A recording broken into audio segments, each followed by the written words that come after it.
نحمده ونصلي على رسوله الكريم اما بعد فاعوذ بالله من الشيطان الرجيم بسم الله الرحمن الرحيم رب اشرح لي صدري ويسر لي امري واحلل عقدة من لساني يفقهوا قولي۔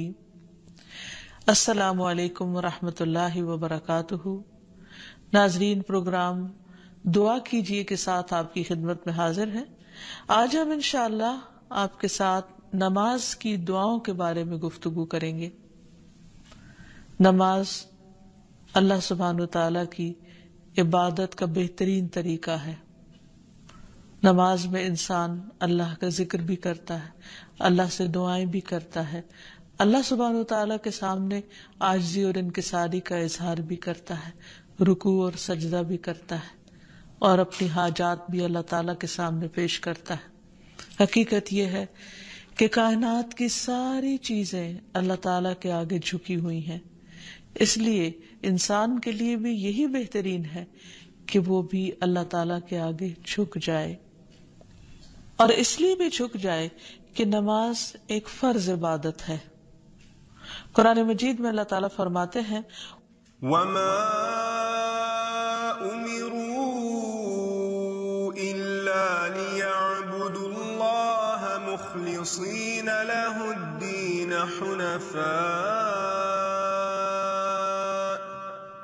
حُنَفَاءَ وَيُقِيمُوا الصَّلَاةَ وَيُؤْتُوا الزَّكَاةَ وَذَلِكَ دِينُ الْقَيِّمَةِ، اور انہیں اس کے سوا حکم نہیں دیا گیا کہ وہ اللہ کی عبادت کریں، اس حال میں کہ اس کے لیے دین کو خالص کرنے والے، ایک طرف ہونے والے، اور نماز قائم کریں اور زکوٰۃ دیں، اور یہی مضبوط ملت کا دین ہے۔ یعنی اصل دین یہی ہے کہ انسان کے اندر اخلاص ہو، انسان اپنے دل کو اللہ تعالیٰ کی طرف راغب کرے، اپنے باقی اعضاء کو نماز کی صورت میں اور اپنے مال کو یعنی بدنی اور مالی عبادات اللہ سبحانہ وتعالیٰ ہی کے لیے خالص کر لے۔ پھر اسلام کا دوسرا بڑا رکن ہے نماز۔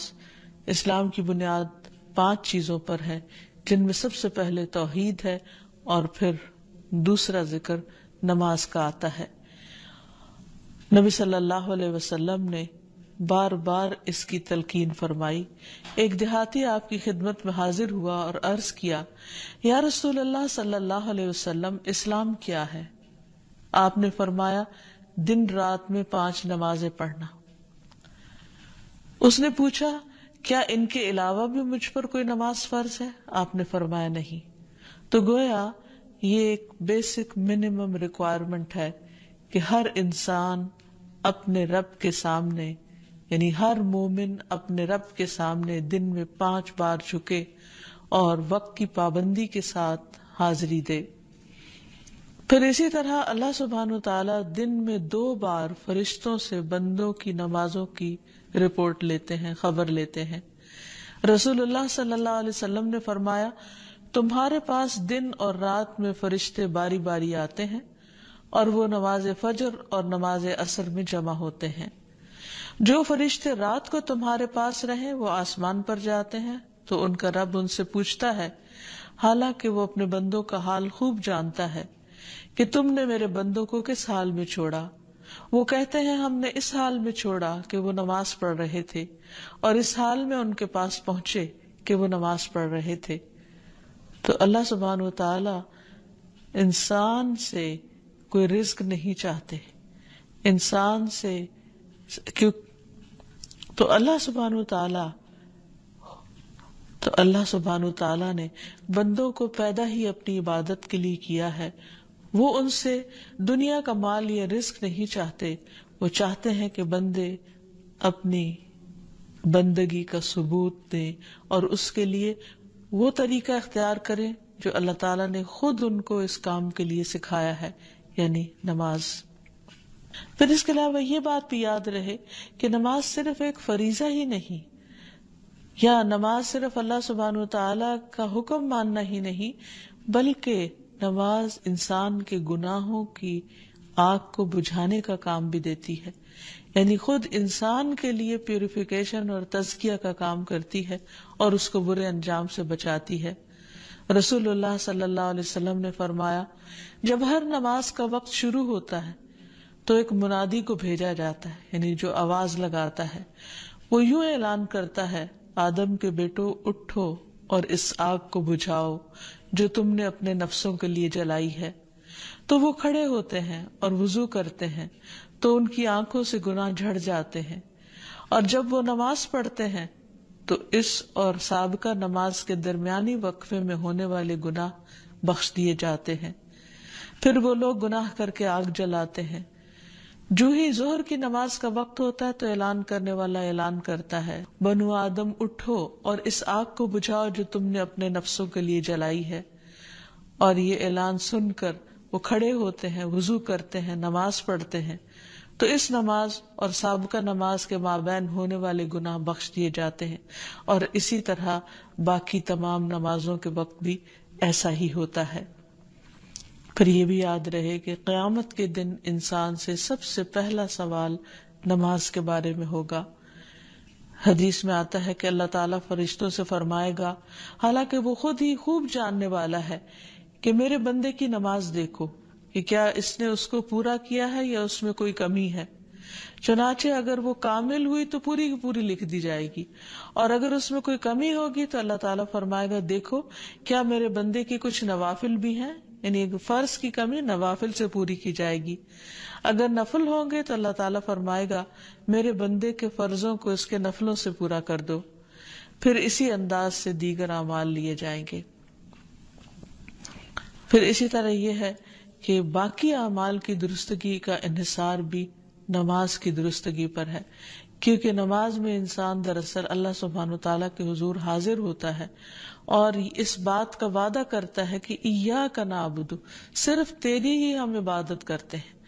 اور پھر اگر نماز کے بعد یعنی سلام پھیرنے کے بعد وہ اللہ تعالیٰ کی باتیں ماننے سے انکار کرتا ہے یا اللہ تعالیٰ کی نافرمانی کرتا ہے تو پھر ایک طرح سے وعدہ خلافی کرتا ہے، اور پھر تھوڑی دیر کے بعد دوبارہ وقت ہو جاتا ہے تو دوبارہ اللہ تعالیٰ کے پاس جاتے ہوئے پھر وہ شرماتا ہے، گھبراتا ہے، اور جب وہ کہتا ہے ایاک نعبد و ایاک نستعین تو گویا اللہ تعالیٰ کو راضی کرتا ہے، لیکن پھر وہ بھول جاتا ہے اور پھر دوبارہ۔ تو اس طرح نماز انسان کو مسلسل گناہوں سے پاک کرتی رہتی ہے، بری عادات سے پاک کرتی رہتی ہے، اللہ تعالیٰ کی عبادت کے قابل بناتی ہے۔ اور پھر یہ بھی کہ نہ صرف یہ کہ انسان کی دنیاوی حالت کو درست کرتی ہے بلکہ قبر میں بھی اس کے لیے روشنی کا ذریعہ ہوگی، اس کی حفاظت کا ذریعہ ہوگی۔ اور قبر میں بندے کی حسرت کیا ہوگی؟ ابو ہریرہ کہتے ہیں کہ نبی صلی اللہ علیہ وسلم ایک قبر کے پاس سے گزرے اور اسے حال میں ہی دفن کیا گیا تھا، تو آپ نے فرمایا، یہ 2 رکعتیں جو کتنی خفیف ہوتی ہیں اور تم لوگ انہیں حقیر اور زائد سمجھتے ہو، یعنی 2 نفل پڑھتے ہوئے گھبراتے ہو، لیکن وہ 2 رکعتیں اگر یہ صاحب قبر اپنے عمل میں زیادہ کر لیتا تو اس کی نظر میں باقی تمام دنیا سے بھی زیادہ اس کو محبوب ہوتی۔ یعنی اگر وہ یہ نماز پڑھ لیتا تو اس وقت اس کو یہ نماز یعنی 2 رکعتیں جو ہیں ہر چیز سے زیادہ پیاری ہوتی جو اس وقت اس کے پاس ہے۔ پھر یہ بھی یاد رہے کہ نبی صلی اللہ علیہ وسلم کے آخری الفاظ نماز کے بارے میں تھے، اور اسلام میں بچوں کو بھی سب سے پہلے دین کی جو چیز سکھانے کی ضرورت ہے وہ نماز ہی ہے، یعنی عملی زندگی میں۔ چونکہ اس نماز کے بہت سارے فائدے ہیں، اس لیے انسان کو نماز شوق کے ساتھ پڑھنی چاہیے اور اس کو اپنے اوپر بوجھ نہیں سمجھنا چاہیے۔ نماز اللہ سبحانہ و تعالیٰ کی رحمت کا ذریعہ ہے۔ اللہ تعالیٰ فرماتے ہیں وَأَقِيمُوا الصَّلَاةَ وَآتُوا الزَّكَاةَ وَأَطِيعُوا الرَّسُولَ لَعَلَّكُمْ تُرْحَمُونَ، نماز قائم کرو، زکوٰۃ ادا کرو، رسول کی اطاعت کرو تاکہ تم پر رحم کیا جائے۔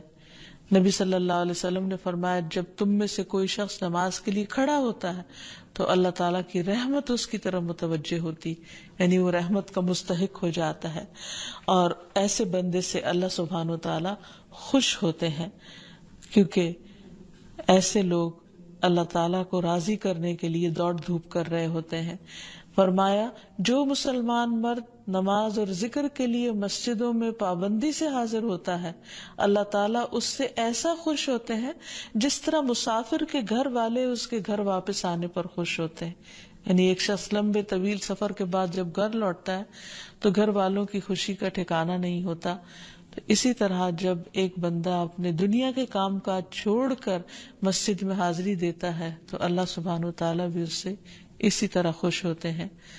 پھر اسی طرح خصوصی طور پر جو شخص فجر کی نماز پڑھتا ہے وہ اللہ کے ذمے میں آ جاتا ہے، اللہ تعالیٰ کی پناہ میں آ جاتا ہے۔ رسول اللہ صلی اللہ علیہ وسلم نے فرمایا جس نے صبح کی نماز پڑھی وہ شام تک اللہ کے ذمے میں ہے۔ پھر اسی طرح ایسا شخص فرشتوں کی دعائیں پاتا ہے۔ رسول اللہ صلی اللہ علیہ وسلم نے فرمایا جب کوئی شخص نماز کے بعد اپنی جائے نماز پر بیٹھا رہتا ہے تو فرشتے اس پر صلاۃ پڑھتے رہتے ہیں، اور فرشتوں کی صلاۃ کیا ہے؟ اللہم اغفر لہ، اللہم ارحمہ، اے اللہ تو اسے بخش دے، اے اللہ تو اس پر رحم فرما۔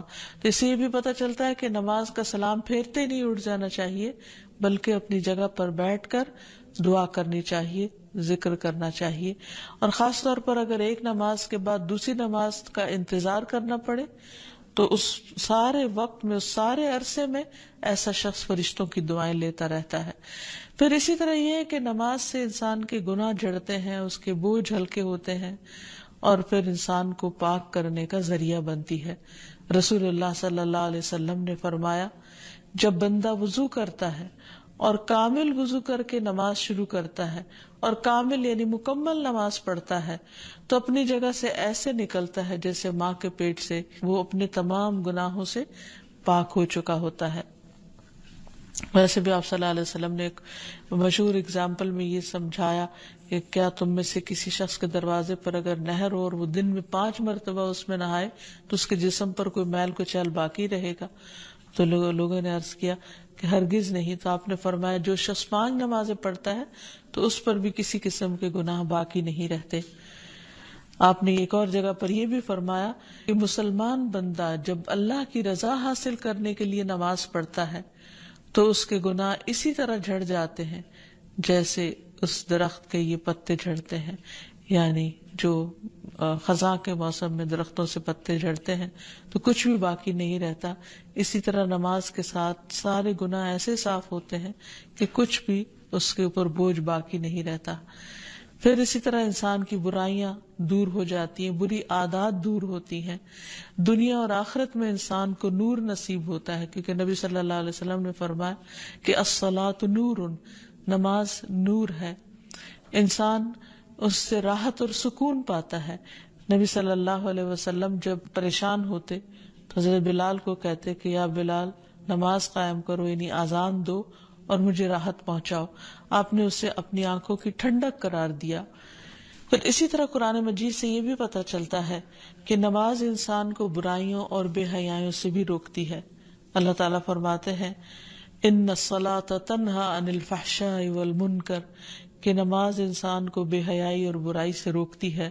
وَلَذِكْرُ اللَّهِ اکبر، اور اللہ کا ذکر یقیناً سب سے بڑا ہے۔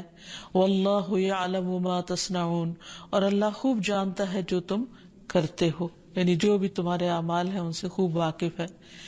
پھر اسی طرح یہ ہے کہ انسان سے برے اخلاق اور بری صفات جو ہیں وہ ختم ہوتی چلی جاتی ہیں، کیونکہ اللہ تعالیٰ کا وعدہ ہے کہ جو شخص اپنی نماز میں پابندی کرے گا وہ ان چیزوں سے بچے گا۔ ان الانسان خلق ہلوعا اذا مسہ الشر جزوعا واذا مسہ الخیر منوعا الا المصلین الذین هم علی صلاتهم دائمون۔ بلا شبہ انسان تھوڑ دلا بنایا گیا ہے، جب اسے کوئی تکلیف پہنچتی ہے تو گھبرا اٹھتا ہے، جب اسے مال ملتا ہے تو بخیل بن جاتا ہے، سوائے نماز ادا کرنے والوں کے جو اپنی نماز پر ہمیشگی اختیار کرتے ہیں، یعنی ایسے لوگ پھر ان برائیوں سے بچ جاتے ہیں۔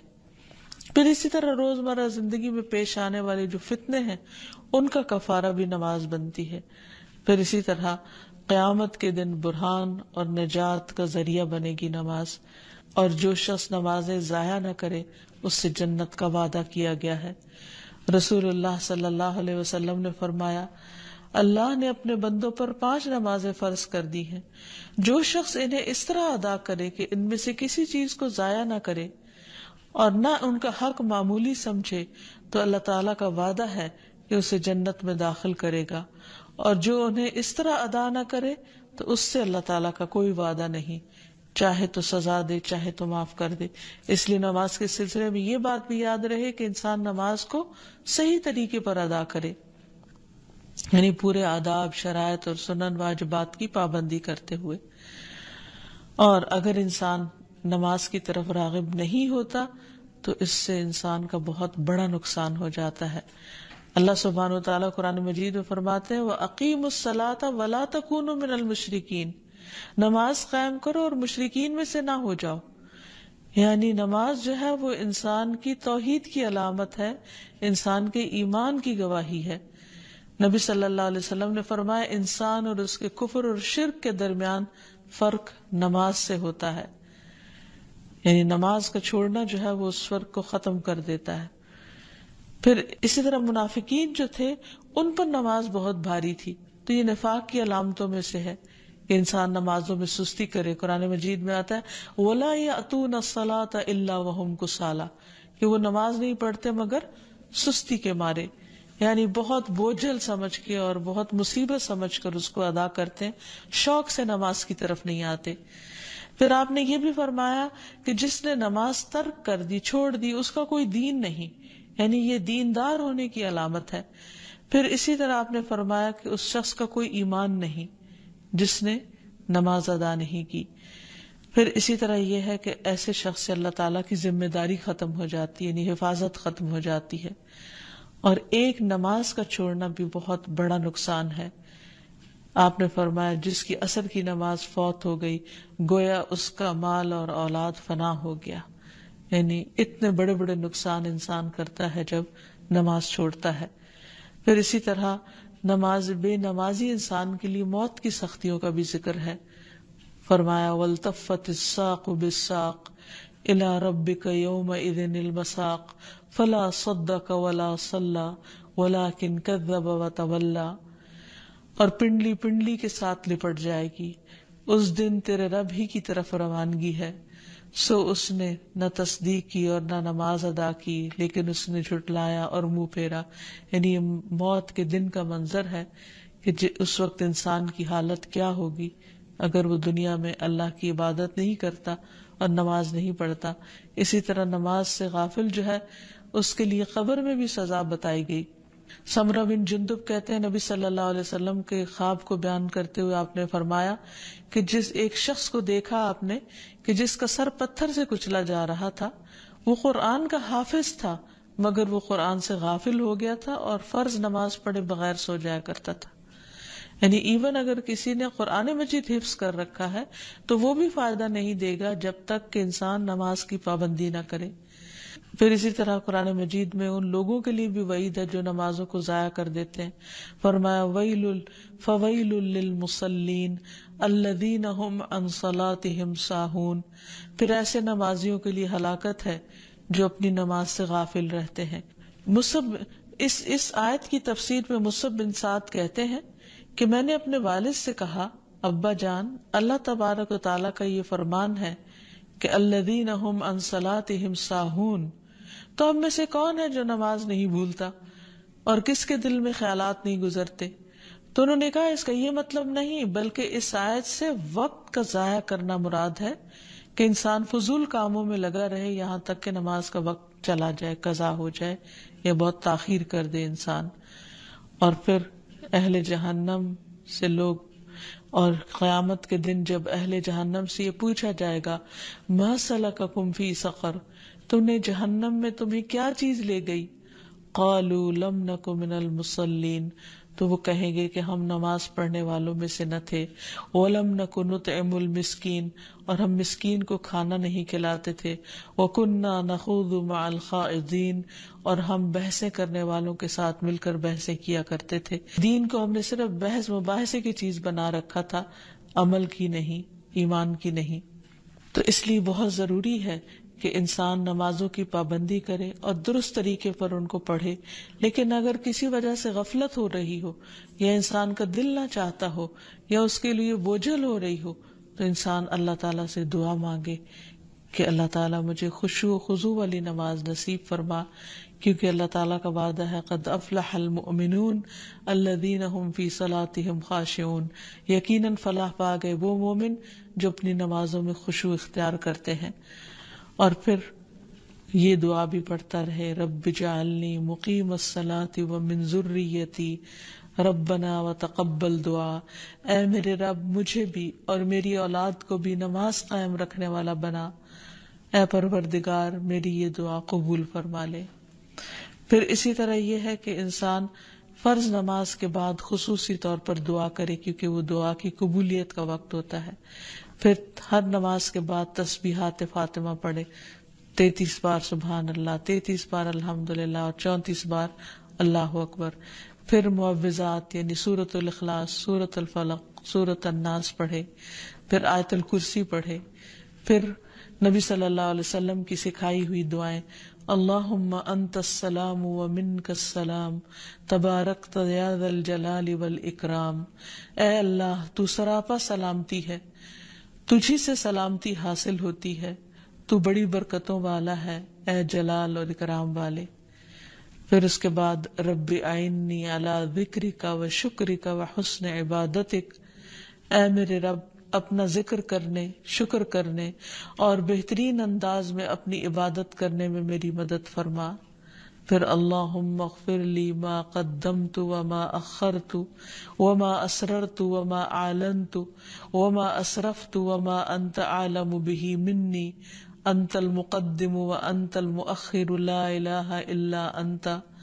اے اللہ میرے سب گناہ اور میری سب خطائیں معاف کر دے، جو میں پہلے کر چکا اور جو میں نے بعد میں کی، جو چھپے ہوئے کی اور جو ظاہر میں کی، جو میں حد سے بڑھا رہا اور جن کے بارے میں تو مجھ سے زیادہ باخبر ہے.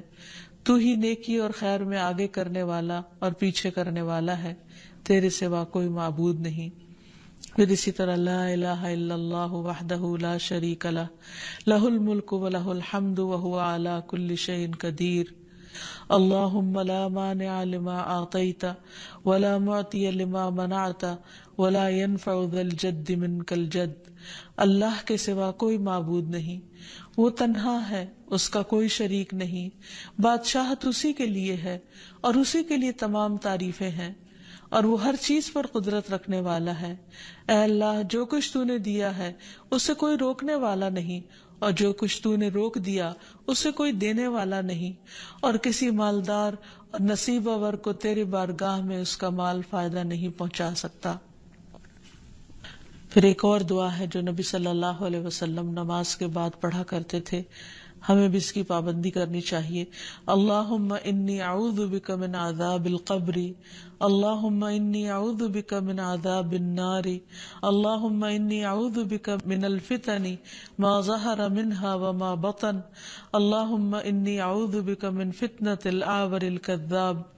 اے اللہ میں عذاب قبر سے تیری پناہ میں آتا ہوں، اے اللہ میں عذاب جہنم سے تیری پناہ میں آتا ہوں، اے اللہ میں ظاہری اور باطنی فتنوں سے تیری پناہ میں آتا ہوں، اور اے اللہ میں اس کان دجال کے فتنے سے تیری پناہ میں آتا ہوں جو بہت بڑا کذاب ہوگا. تو دعا ہے کہ اللہ سبحانہ وتعالی ہمیں نماز کی حکمتوں اور فائدوں کو سمجھنے کی توفیق دے، نماز کی پابندی کی توفیق عطا فرمائے، اور قبولیت والی نمازوں کی توفیق عطا فرمائے جن میں خشوع و خضوع ہو، اللہ کی یاد ہو، اور پھر نماز کے اندر اور نماز کے باہر بہترین اذکار کرنے کی توفیق عطا فرمائے. اللہ سبحانہ وتعالی ہم سب پر اپنی رحمت نازل کرے. وآخر دعوانا ان الحمد للہ رب العالمین. السلام علیکم ورحمۃ اللہ وبرکاتہ.